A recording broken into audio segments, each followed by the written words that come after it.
Tem um bilhete premiado em minhas mãos que me dá direito a sacar 10 milhões de reais amanhã numa lotérica, na lotérica que eu quiser ou na Caixa Econômica que eu quiser. Esse bilhete aqui vale quanto hoje?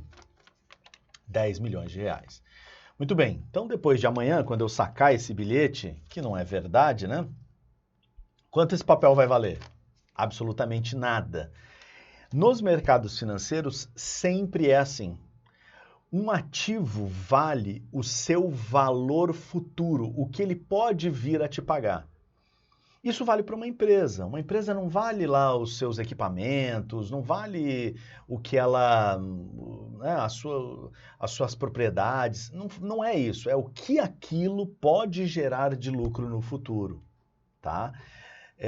Isso vale para uma empresa, então, tanto do ponto de vista de empreendedor quanto do ponto de vista de investidor de ações. Você está sempre olhando o que aquela ação pode representar em termos de lucro futuro. Isso vale para títulos públicos federais, enfim, isso vale para tudo. Isso vale para absolutamente tudo. Então, no vídeo de hoje, o que eu vou te mostrar, tá? Eu quero te mostrar o futuro, o que o futuro nos reserva, porque é este sempre o passo. A gente fez um cenário no início de 2021 e esse cenário vai se concretizando agora e o mercado está sempre em prospecção, o que vai acontecer no futuro. Então, sem mais delongas, como sempre, né? Eu já quero te lembrar que essa prospecção de futuro ela tem até um método de acontecer. Olha, isso aqui é o Boletim Focus. O Boletim Focus é a projeção de expectativas dos banqueiros, dos operadores das casas, dos bancos e das casas de análise, né, dos investidores no Brasil para IPCA, PIB, câmbio, Selic. Então você tem uma perspectiva, olha só, para 2021, para 2022, para 2023, para 2024, você tem aqui uma previsão do que vai acontecer. Essas previsões, elas também ocorrem, se a gente for pensar, em termos mundiais.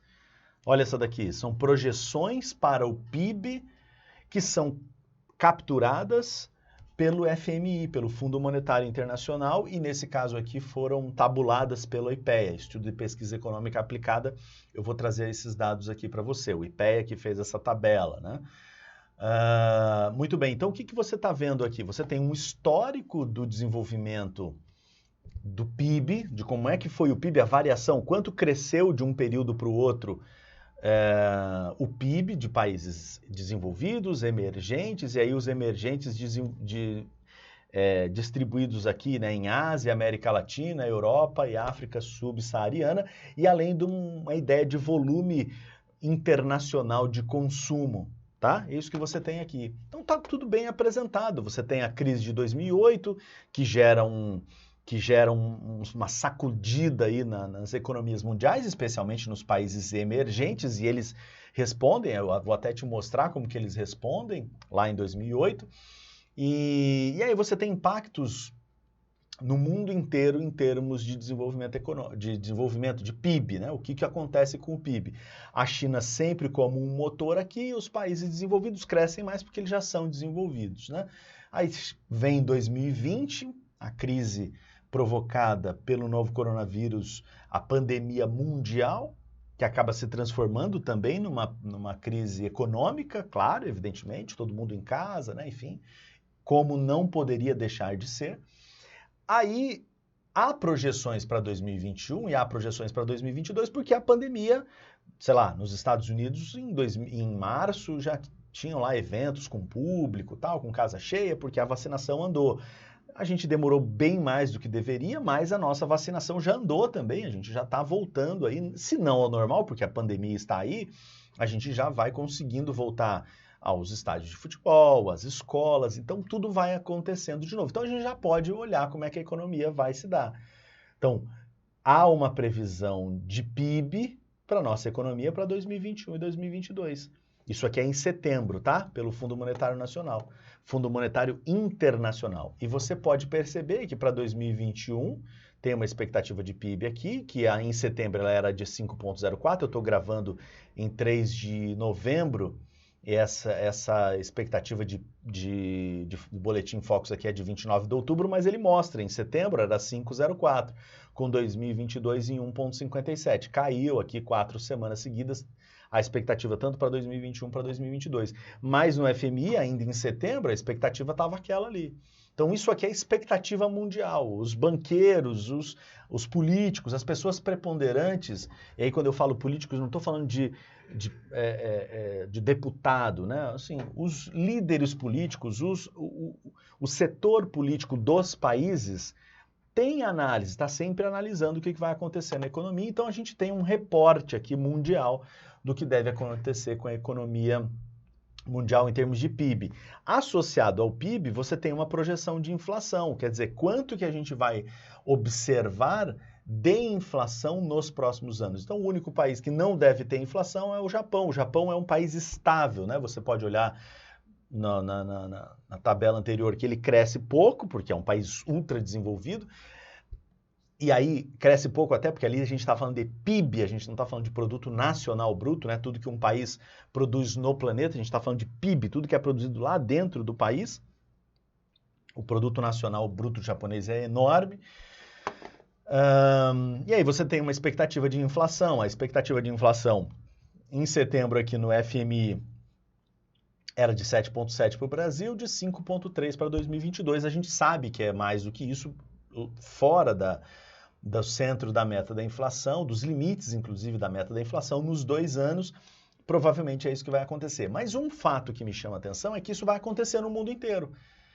Mas a inflação, isso o quê? Isso vai acontecer no mundo inteiro. O que? A inflação. A inflação vai acontecer no mundo inteiro. E a inflação ocorrendo no mundo inteiro, o que você tem? Você tem taxa de juro alta nos países em desenvolvimento, nos países emergentes, exceto Índia e China. Não sei a Índia, mas exceto a China, porque a China é um país altamente industrializado. A China consegue produzir tudo lá dentro dela mesmo. A gente não. A gente não consegue produzir as coisas aqui, a gente não tem indústria. Não tendo indústria, nós temos pouca capacidade de ofertar produtos. Com essa pouca capacidade de ofertar produtos, a inflação fica, a expectativa de inflação é mais alta. Então, os próximos anos são anos de inflação. Mas vamos entender um pouco mais isso. Esse é o panorama, a gente está olhando lá para frente. Como é que a gente investe hoje, mas daqui 3, 4, 5 anos, como é que vai estar a economia? Então, uma das coisas que a gente olha, uma das maneiras de olhar para isso é você olhar a inflação mais próxima, né? A inflação, e o IGPM vai nos ajudar muito aqui, porque ele nos permite distinguir entre a inflação para o produtor, ou seja, para quem fabrica, para quem produz produtos e serviços, de quem consome, e a gente pode ver que tem um efeito duradouro aí, olha só. Eu vou simplificar para você. O IGPM é o Índice Geral de Preços de Mercado calculado pela Fundação Getúlio Vargas. Esse índice é composto por outros 3, pelo IPA, pelo IPC e pelo INCC. O IPA corresponde a mais ou menos 60% do índice. Então, toda a cesta de produtos que está aqui no IPA é ponderada a 60% e ela faz parte do índice IGPM nessa ponderação. Toda a cesta de produtos do IPC é ponderado a 30% e faz parte aqui do IGPM, e toda a cesta de produtos do INCC é ponderada a 10% e faz parte do IGPM. Então não é a ponderação desses índices aqui, é a ponderação da cesta que compõe esses índices, tá? Se você fizer essa ponderação aqui, dessa aqui, 60, 30, 10, às vezes vai dar, não é o caso, e às vezes não vai dar porque não é assim, não é do final, é da cesta, tá? Então essa cesta aqui, ela mostra nessa linha azul clara aqui, ela mostra os preços ao produtor. E o preço ao produtor influencia o valor da máquina, o valor do insumo, o insumo que é importado. Então ele é o que mais oscila, porque o Brasil é um país desindustrializado. Então quando a gente vai comprar uma máquina, por exemplo, a gente vai comprar essa máquina na Itália, na Alemanha, nos Estados Unidos, na China, isso vai vir importado. Às vezes o dólar está alto, às vezes o dólar está baixo. Então você tem uma grande volatilidade nos custos associados à produção no Brasil. Você tem uma grande volatilidade, principalmente porque nós não somos um país industrializado. Maravilha. Essa grande volatilidade se traduz no IGPM também, que é essa linha azul mais escura. Ela também tem uma grande volatilidade. Só que você tem um efeito menos volátil do preço para o consumidor, que é essa linhazinha aqui nesse verde água, né? é uma linhazinha aqui com um verde água. Você tem uma volatilidade um pouco menor. Por quê? Porque o produtor, aí seja o produtor agropecuário, o produtor industrial, enfim, o produtor, ele não consegue repassar na economia, para o consumidor, os custos adicionais que ele teve para produzir um certo produto. Ele não consegue fazer isso. Ele até consegue repassar, mas não na mesma intensidade, não na mesma magnitude. Então ele segura. Então você vai ver ao longo de vários momentos aqui da série, você vai ver o preço ao produtor, o IPA, subir, mas não o preço ao consumidor.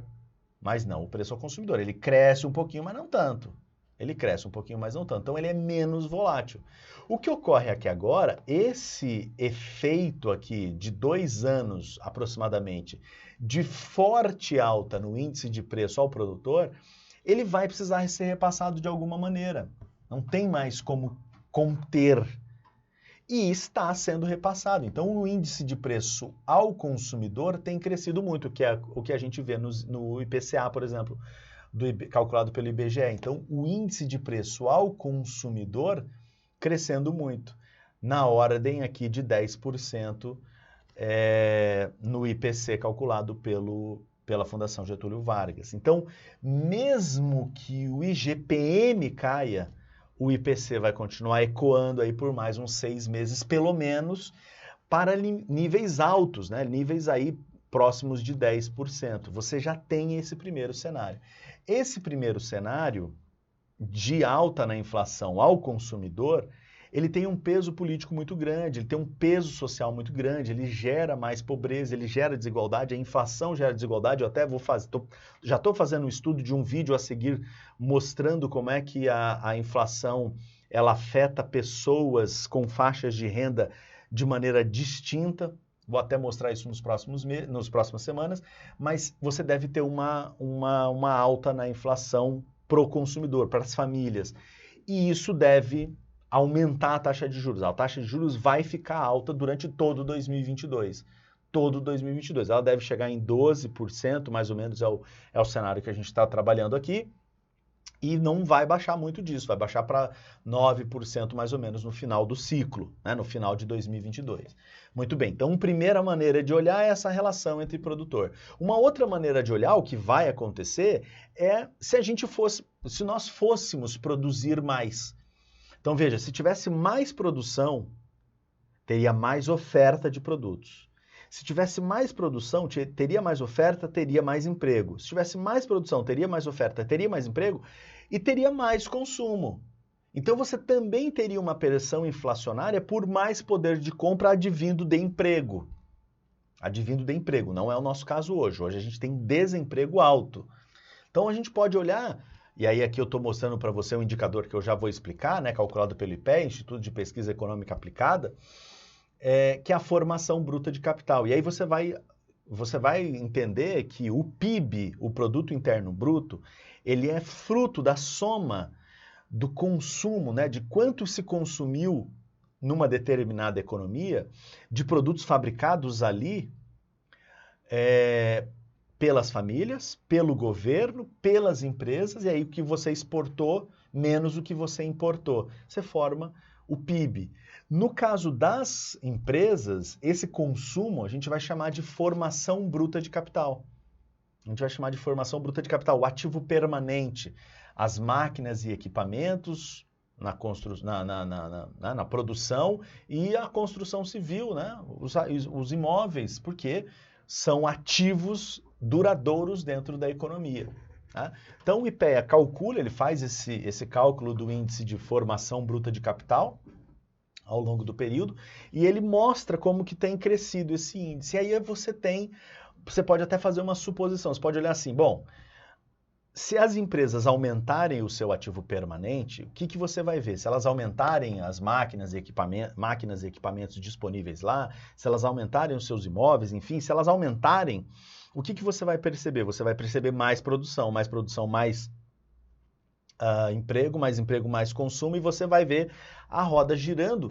E você teria até teria o mesmo efeito que a gente vê na China, né? Você tem alta, vamos voltar lá, ó. Vamos voltar lá. Você tem alto PIB, alta projeção de PIB, 8 e 5,5 aqui nos próximos 2 anos, né? Esse ano próximo, com baixa inflação. Não é o caso brasileiro, né? Você tem PIB baixo, com alta expectativa de inflação. Por quê? Porque a gente não produz as coisas aqui e a gente não vai produzir. Porque, olha, nesse trimestre, depois a gente pode fazer até uma mais elaborada para mais períodos, mas não, eu estou interessado só em olhar para o futuro, né? O que vai acontecer? Lembra, no prêmio, né? Como que vai ficar a valorização do que vem a seguir? Então, olha só. Aqui está mostrando que a formação bruta de capital fixo, né, na economia foi de 4,4 nesse trimestre aqui, junho, julho, agosto. É uma formação bruta tímida. É uma formação bruta tímida. Ou seja, esse capital que ingressou nesse trimestre, ele vai começar a produzir agora no trimestre seguinte, né, setembro, outubro, novembro, e dezembro, né? Claro, no quadrimestre a seguir, vamos falar assim. Então ele vai começar a produzir e gera emprego, gera renda, gera consumo, tal, mas muito acanhado, muito pequeno. Precisaria produzir muito mais, precisaria ter um investimento as empresas precisariam estar investindo muito mais. A formação bruta de capital fixo deveria estar muito mais alta para a gente perceber uma produção industrial se recuperando e recuperando emprego, recuperando renda, recuperando consumo no futuro. Não é o que acontece. Não é o que acontece. Então, a gente já sabe que eu tenho inflação por demanda estrangeira, os países vão crescer. A gente já sabe que tem uma expectativa de inflação que é reflexo do aumento dos custos para a produção nos últimos 18 meses, vamos colocar assim, que a gente já viu no IGPM, e um aumento também porque a oferta não vai aumentar, a oferta de produtos e serviços não vai aumentar porque a formação bruta de capital fixo ainda é baixa no caso brasileiro. Né? Tudo bem? E aí sempre interessante lembrar, eu coloquei aqui, né, o X13, que é o método de dessazonalização, não dá para explicar nesse vídeo, mas quem sabe numa próxima. A dessazonalização é um tratamento estatístico que é feito na série de dados, tá? Na série aqui, nessas variáveis, na série de formação bruta, de máquinas nacionais importadas, de construção civil, para expurgar os efeitos do dólar, os efeitos do desemprego, os efeitos da taxa de juros, os efeitos da crise, da pandemia, enfim. A dessazonalização tenta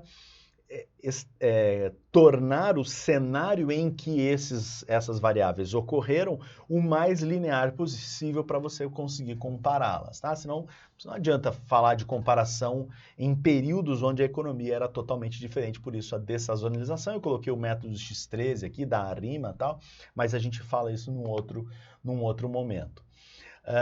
Por fim, para eu não fechar aqui sem você raciocinar direitinho, né? Por que eu estou construindo esse cenário de ainda alta inflação, de ainda taxa de juros alta? O que eu estou te mostrando aqui?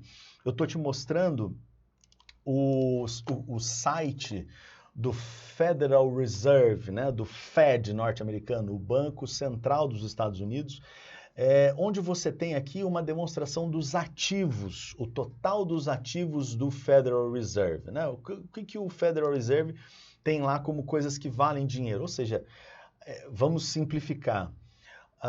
O Tesouro norte-americano emitiu títulos,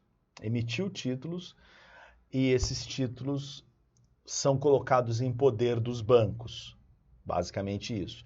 Aí o Federal Reserve vai lá e compra esses títulos emitidos pelo Tesouro, que estavam em poder dos bancos, e dá o dinheiro para os bancos. É uma maneira de dar dinheiro para o banco baseado aqui nos títulos públicos emitidos pelo Tesouro norte-americano. O Brasil também faz isso. Só que, qual que é a diferença entre os Estados Unidos e o Brasil? O Brasil, quando emite reais, emitimos a nota de 200, a gente nunca viu falar. Por quê?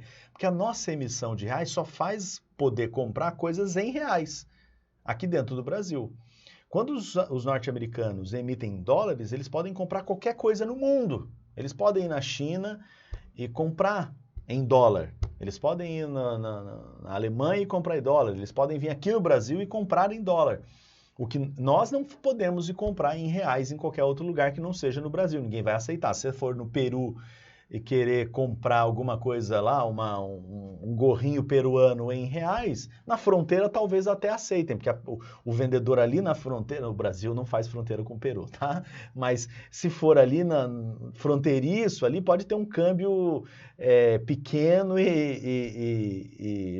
né, assim, clandestino. Mas de maneira geral você não consegue comprar as coisas, você precisa comprar numa moeda aceita internacionalmente, como é o caso do dólar. E esses ativos em poder do Banco Central, portanto, demonstram o quanto os Estados Unidos estão imprimindo dinheiro. Eles saíram aqui em 2008, em coisa de meses, ali de 3 meses, eles deram um pulo de 1,3 trilhões de dólares, continuaram emitindo dólar até aí na ordem de 3 trilhões aproximadamente, né, entre o momento pré-crise de 2008 até anos após, né, imprimiram aí 4 trilhões.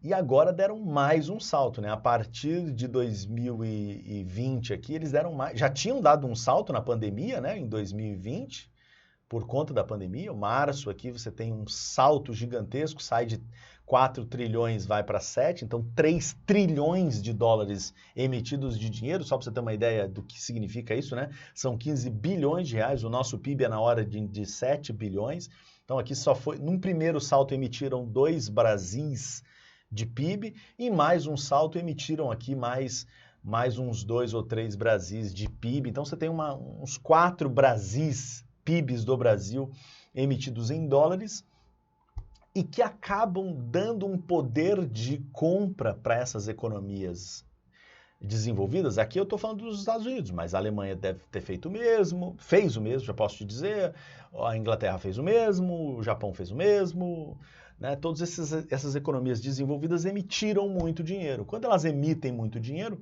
você gera uma super liquidez mundial, tem muito dinheiro em circulação. Esse muito dinheiro faz as commodities subirem, especialmente as commodities, mas tem reflexo em outros produtos, outros serviços na economia de maneira geral.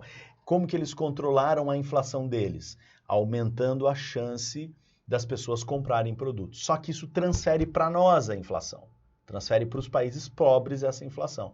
Então a gente deve continuar com a inflação mais alta. Como é que o nosso Banco Central, como é que aqui dentro do Brasil a gente vai coibir para a inflação não explodir? Aumentando a taxa de juros. Aumentando a taxa de juros para travar a economia. Essa é a chamada estagflação. A gente tem pressão inflacionária, mas a economia não anda, porque ela está travada pela taxa de juros alta. Não dá dinheiro para o empreendedor, ele não vai produzir mais, a formação bruta de capital mostrou isso. Não dá dinheiro para as famílias, elas não têm como consumir, a pobreza aumenta, é triste até falar isso. Mas você dá dinheiro para quem já tem dinheiro, né? Você dá dinheiro para os bancos para eles não distribuírem recursos na economia. E aí você vai ter uma chamada estagflação com taxas de juros muito altas.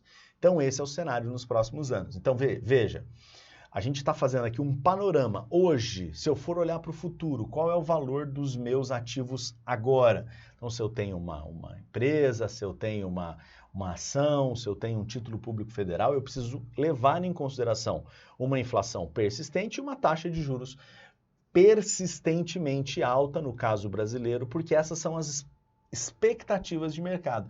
De novo, né? Eu comecei o vídeo falando isso e vou fechar o vídeo falando isso. O mercado financeiro sempre olha em prospecção.